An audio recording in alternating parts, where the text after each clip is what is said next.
Don't speak to Mr. Scraps. I woke up to the sounds of cans being shuffled and tossed around outside my bedroom window. It was loud and irritating, and I covered my head with the pillow to shut out the noise. It didn't help. Is he back again? My wife asked from beside me. What time is it? I looked at the numbers on my phone, sitting on the table beside the bed. Not even 6 o'clock. Can you please get rid of him? As much as I didn't want to get out of the warm bed to venture out into the chilly morning air, I wouldn't be able to sleep if he stayed out there. And if my memory was serving me correctly, he was going to be out there for quite a while. Mr. Scraps was a connoisseur of cans. And he was very discriminating. With an annoyed grunt and a few words muttered beneath my breath, I got out of bed and put on my slippers. Mr. Scraps, the scourge of our pleasant little middle-income neighborhood. No one knew where the man had come from. He seemed to just appear one day. At first I thought he would be there for a few days and the cops would make him move it along to the next little town or to another neighborhood. But instead, he stuck around.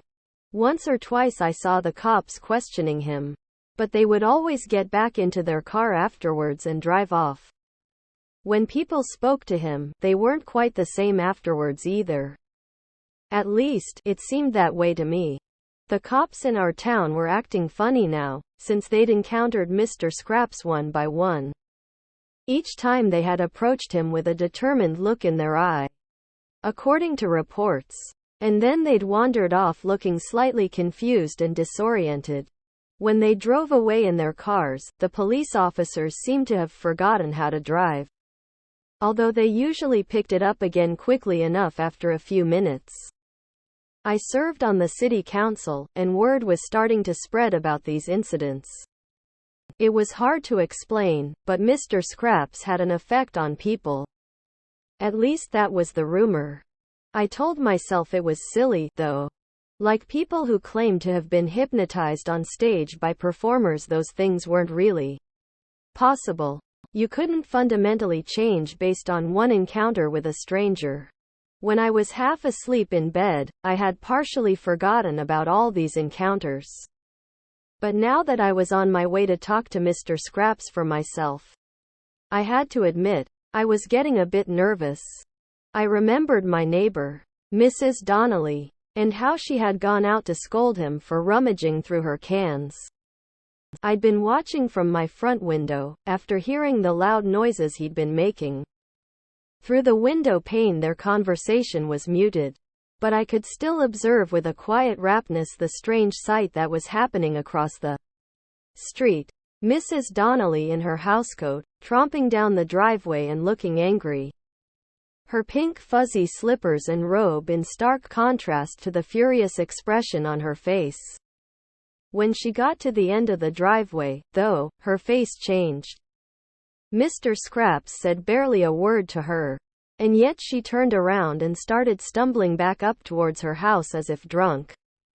Meanwhile, the man continued rummaging through her cans, as if the interaction had barely distracted him for a second. I saw her the next day and spoke to her, and she barely said a word back to me. Her usually well-kept hair was disheveled, and for once she was wearing no makeup at all. Typically the woman was the picture of elegance and style, and I hardly ever saw her out of the house without a new article of clothing or jewelry, carrying her little designer dog in one hand. But that morning she was in the same pink housecoat and fuzzy slippers as the day before. Her clothes were dirty, though, as if she had been outside all night in the forest, or rolling around on the grass. She'd been smiling, too, looking very happy, whereas usually she was a bit sour and complained a lot. We don't talk much, so I just said good morning to her and asked if she was all right. I'd been out fetching the paper from the end of the driveway, but she looked like she was just wandering her property aimlessly. She mumbled something back to me and stumbled away, seemingly with no intention of going back inside. Mrs. Donnelly, are you all right? I called after her again, but received no response. The more I thought about these strange events, the more nervous I got about going outside to confront Mr. Scraps. It seemed like I should be more scared. As if the whole town should be more scared of this man who had arrived out of nowhere. But instead we were treating him like just another vagrant. I paused at the front door, wondering to myself if I should really go outside. What would happen to me if I did? Was he really just some poor man without a home, looking through the bins for empty bottles? Or was Mr. Scraps something much worse?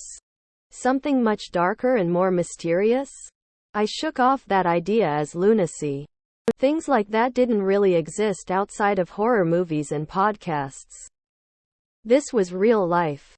Mr. Scraps wasn't some sorcerer. He was just a man without a home, looking to make a measly income somehow.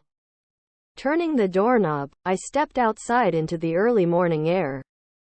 The grass was covered in dew, and the sky was still dark. I could still hear the sounds of Mr. Scraps going through the bins, tossing cans and bottles into his shopping cart which he pushed all around town. He was really making a ruckus out here. It was almost like he wanted me to catch him. I walked over to him, feeling like my footsteps were very loud in the early morning air. So quiet that you could hear a train in the distance, rattling along the tracks several miles away. The birds weren't out yet, and even the crickets seemed to have fallen silent, as if in anticipation. Suddenly I was too terrified to speak to the man. Looking at him standing there, I began to wonder if he was even really a man at all. Or something else much different and much darker, something more powerful than a person.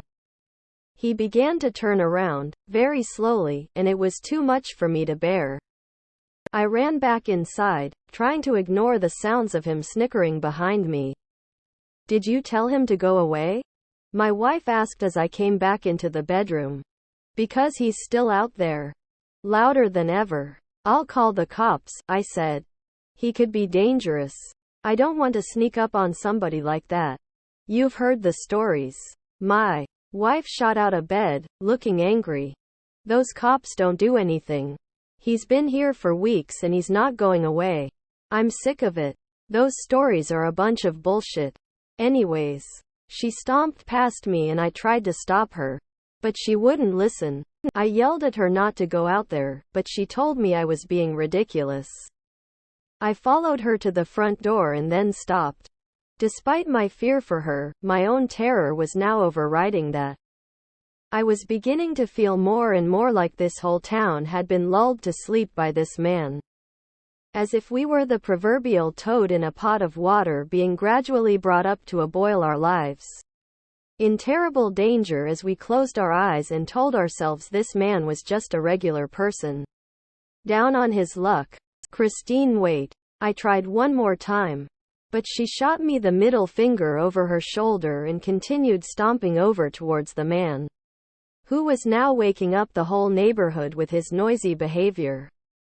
Lights were coming on in various houses as people looked outside to see what the commotion was all about. Again I had that same thought, it's almost like he's doing it on purpose. Christine said something to the man and he turned around to look at her, glancing over her shoulder at me momentarily as he did so. I saw his lips moving, but his eyes were watching me. My wife turned around almost as soon as she'd arrived there, and after spinning on her heels she walked past me and went inside the house. "What did he say, Christine?" I asked as she went by. But she just ignored me. My wife of the past 10 years went by me without a word and walked into the house, and immediately went to the basement. I followed after her, hearing the sounds of tossed cans receding further and further into the distance as I went down the stairs into the darkness. She didn't even bother turning on a light, it was like she was on a mission. She went over to a pile of boxes and began lifting them up to get to something at the bottom of the stack. "What are you doing?" I asked, feeling scared, watching my wife acting like a zombie. I went around in front of her and tried to pull her away from the boxes, but she was relentless. Finally she found what she was looking for and pulled it out. It was unmarked and there was no indication of what it could be. But she seemed to know exactly what it was. As she removed the contents of the box and began to interact with what was inside, I started to back away, terrified. What the hell was happening to her? Why was she acting like this? I ran upstairs and went outside to scream at Mr. Scraps, to ask him what he'd done to her. But he was gone. The next morning Christine was still playing with the things from inside the box. I had stayed up all night watching her, trying to talk to her. But she didn't engage. She just kept playing with her old childhood doll. The one she had stowed away in a box all those years ago. I remembered her telling me once that it had been her favorite and the way she played with it you could see the childlike wonder she had once possessed. She acted as if the toy were real, talking to it and interacting with it as if it were her best friend. And she ignored me completely. I managed to get her outside to the car, to take her to the hospital. Whatever Mr. Scraps had said to her had apparently caused some sort of mental break. I just hoped it was repairable. At first my wife didn't want to get in the car. But eventually I tried the tactic of telling her we were going out for ice cream. And she giggled and got in the backseat, not even trying to sit up front. She sat in the back and played with her doll as I drove us towards the hospital. I watched her nervously in the mirror, thinking how creepy it was to see a grown woman acting like a little kid again. There was nothing cute or endearing about it, and I was getting more and more worried about whether we would be able to get her back to normal. I slammed hard on the brakes at a green light, as two cop cars raced through a red, going perpendicular through the intersection just as we were about to pass through. The cop car up front had its siren and flashing lights off. But there was a police officer driving and looking out the window, laughing and looking back at the other cop chasing him. The cop behind him was leaning out his window and firing his service revolver, trying to hit the other police car's tires. The sound of gunfire echoed throughout the neighborhood, and a stray bullet ricocheted and shattered a window. The whole time the cop firing his gun was laughing and yelling something about cops and robbers. Too stunned and horrified to know what to do about this, I kept driving. But the sights along the way to the hospital got stranger and stranger along the way. Mr. Scraps had been very busy. A full-grown man was seen on his hands and knees in his driveway, burning ants with a magnifying glass. An elderly woman was on the roof of her two-story house, dancing and singing along to a record player she had hooked up there. Two people who looked to be in their 80s were drawing with sidewalk chalk on Main Street, blocking 2 lanes of traffic, and I had to honk to get them out of the way. People were walking out of a department store carrying bicycles, which they got onto and rode away, one after another. I counted at least 20 of them, and saw a man inside was handing them out to anyone who asked. Another employee could be seen behind him, setting stuffed animals on fire and dancing around a bonfire he'd made with their furry, blazing bodies. I could see more chaos happening through the large front windows of the store, and had to tear my eyes away to look back at my driving. A moment later I had to swerve to avoid a man in a plumber's uniform riding a skateboard. We were almost at the hospital, and I was becoming more and more afraid of what we might find there. I pulled up to the front door, not caring about getting a ticket as I left the car behind. I was feeling fairly certain that a parking ticket was the least of my worries now. Once we got inside the I began to smell the dead bodies. "It stinks in here," my wife said, covering her nose with one hand, holding onto her doll with the other. "Can we go home?" "Not yet," I said, hating the way she was talking. I wanted to scream at her to speak like a normal adult, but knew that wouldn't help anything. It wasn't her fault. It was Mr. Scraps. He had done something to her. And not just her, he had done something to the whole fucking town. The emergency department was empty, aside from the corpses. There were at least 3 dead bodies that I could see right away. They were strapped to gurneys, and one had coagulated blood dripping from the stretcher down to the floor below. A man who appeared to have been in a car accident was white from blood loss, his face frozen in a scream. There was an elderly woman with a grin stuck on her face, similarly dead. I couldn't bear to look at the last one, and pulled my wife past, heading for the desk. There was no triage nurse or anyone to greet us. The small emergency department was devoid of any staff members, no doctors or nurses, orderlies or cleaners. I walked past this section with my wife, pulling her along like a child during a temper tantrum. She kept saying she wanted to go home, and I couldn't blame her. Eventually I found a doctor. At least, I presumed she was a doctor. The 50-ish-year-old woman was wearing a white coat and had a stethoscope in her hands. She was on the floor, holding the listening end of the instrument up to the chest of a small stuffed bear. "You're very sick, Mr. Teddy," she said, pulling him in for a hug. "But I'm gonna make you all better." My wife got down on the floor of the waiting room and sat down next to her. The two of them built up a silent rapport, like two young kids usually do. They began to play together, and my wife held up her doll for the woman to use her instrument to check her out. "Can I try next?" she asked politely. The doctor woman nodded enthusiastically, and they started introducing themselves to each other. I left them there for a few minutes, to continue searching for a grown-up.